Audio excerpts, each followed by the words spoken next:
શિયાળાની ખાસ અને આપણા દેશની સ્વાદની ઓળખ બાજરીની રોટલી.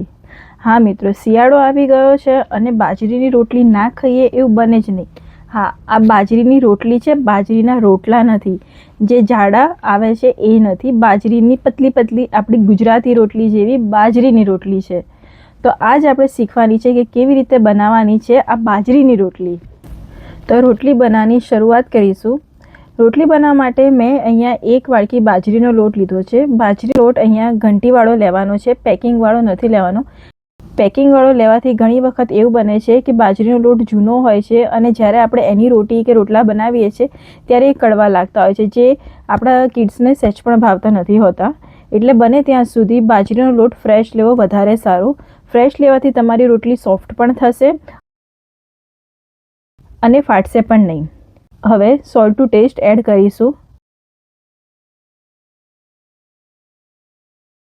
સોલ્ટ ઓછું ખાતા હોય તો તમે આમાં સ્કીપ કરી શકો છો. લોટ બાંધવા માટે આપણે અહીં એક પેનમાં 75% પાણી લેવાનું છે. 75% એટલે 1 વાડકી મેં લોટ લીધો હતો તો પોણો ભાગ એનું પાણી લેવાનું છે. પાણીને આપણે ગરમ કરવા મૂકવાનું છે.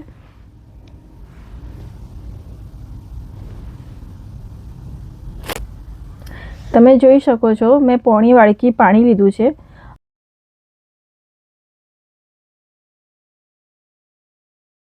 હવે એક પેનમાં લઈને તેને ગરમ કરવા મૂકીશું. એક ઉભરો આવે પછી આપણે આ પાણીને લોટમાં એડ કરી દેવાનું છે. આ બાજરીની રોટલી આપણે બનાવીએ છીએ એટલે આનો લોટ બાંધવાની પ્રોસેસ અલગ છે, રોટલા જેવી નથી. તો તમે જોઈ શકો છો પાણી થવા આવ્યું છે.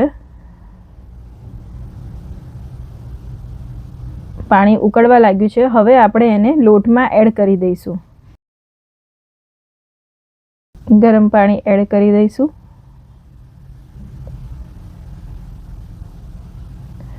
હવે આને ચમચીથી મિક્સ કરવાનું છે. હાથ નથી અડાવવાનો કારણ કે પાણી ખૂબ જ ગરમ છે, તેથી લોટ પણ ખૂબ ગરમ હશે. એટલા માટે ચમચીથી મિક્સ કરવાનું છે અને એને ઢાંકીને 5 મિનિટ માટે રેસ્ટ આપવાનો છે. આવી રીતે મિક્સ કરી દઈશું. રફલી જ મિક્સ કરવાનું છે અને 5 મિનિટ્સ માટે રેસ્ટ આપી દઈશું.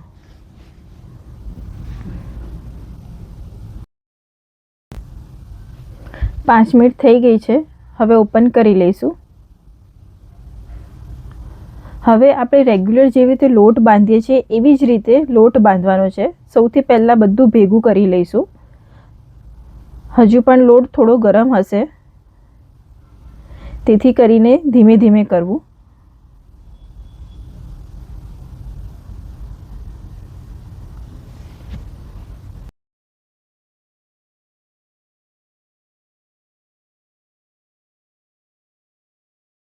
આ લોટ હવે બંધાઈ ગયો છે. હવે આને મસળવાની પ્રોસેસ અલગ છે, એ તમે જુઓ કેવી રીતે આને મસળવાનો છે. સૌથી પહેલાં 1 ટીસ્પૂન ઘી નાખી લઈશું, જેથી કરીને લોટ આપણા હાથે ચોંટે નહીં.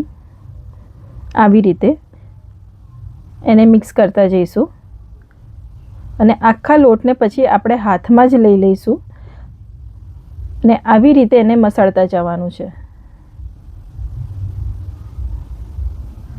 જેવી રીતે આપણે લુવો બનાવતા હોઈએ છીએ બસ એવી જ રીતે આને મસળવાનું છે.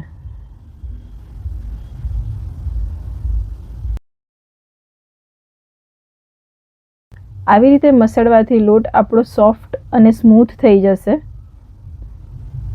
અને આપણી રોટલી ફૂલશે. તો તૈયાર થઈ ગયો છે લોટ. હવે રોટી બનાવી દઈશું.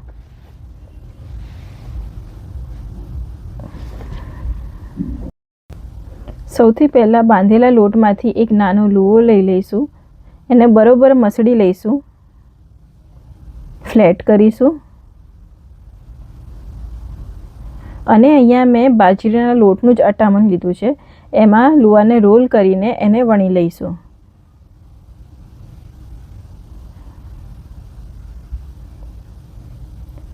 જો તમારાથી પરફેક્ટ ગોળ રોટલી ના થતી હોય તો તમે આ રીત પણ ફોલો કરી શકો છો. પહેલાં નોર્મલી જેવી રીતે રોટલી વણીએ છીએ એવી જ રીતે વણી લેવાની છે. તમે જોઈ શકો છો કેટલી સ્મૂથલી રોટલી વણાય છે. આ કોઈને ખબર જ ના પડે કે આ બાજરીની રોટલી છે કે ઘઉંની રોટલી છે.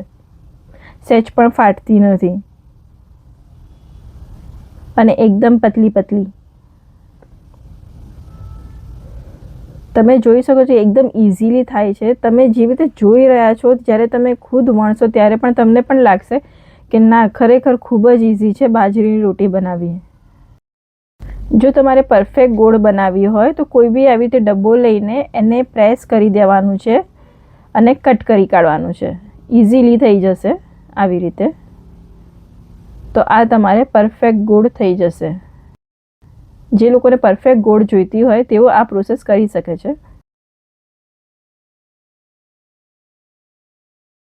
ફરીથી આપણે બીજી રોટી પણ વણી કાઢીશું અને પછી શેકી લઈશું.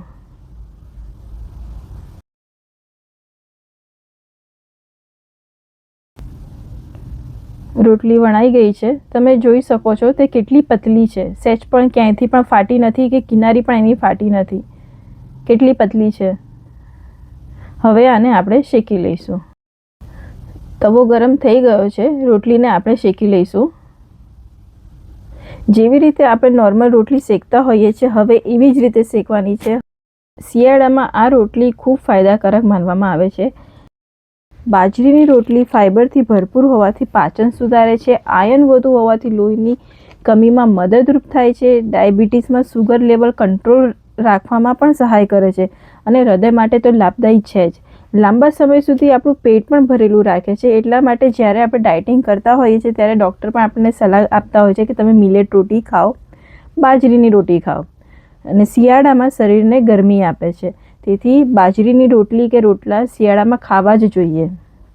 તમે જોઈ શકો છો રોટલી શેકાવા આવી છે.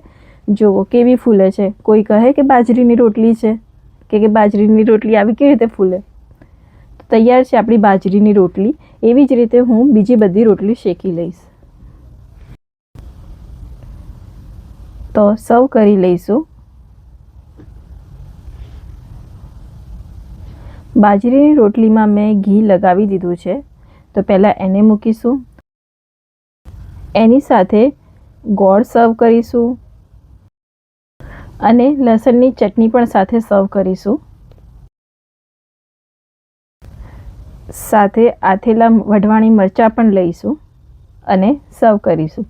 તો તૈયાર છે આપણી બાજરીની રોટી, જે પતલી સોફ્ટ છે.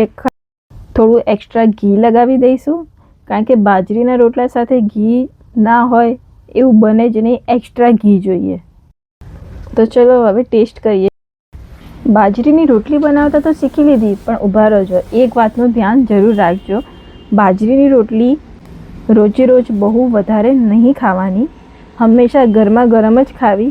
અને જો પેટની તકલીફ હોય તો ઓછી માત્રામાં લેવું વધારે સારું, કારણ કે આ પાચનમાં ભારે હોય છે. અને જો તમે હજી સુધી બાજરીની રોટલી ટ્રાય નથી કરી તો આ શિયાળામાં જરૂર કરજો. વિડીયો ગમ્યો હોય તો લાઈક કરો, શેર કરો અને ચેનલને સબસ્ક્રાઈબ કરવાનું ભૂલતા નહીં. મળીએ ફરી એક નવી દેશી રેસીપી સાથે. ધન્યવાદ.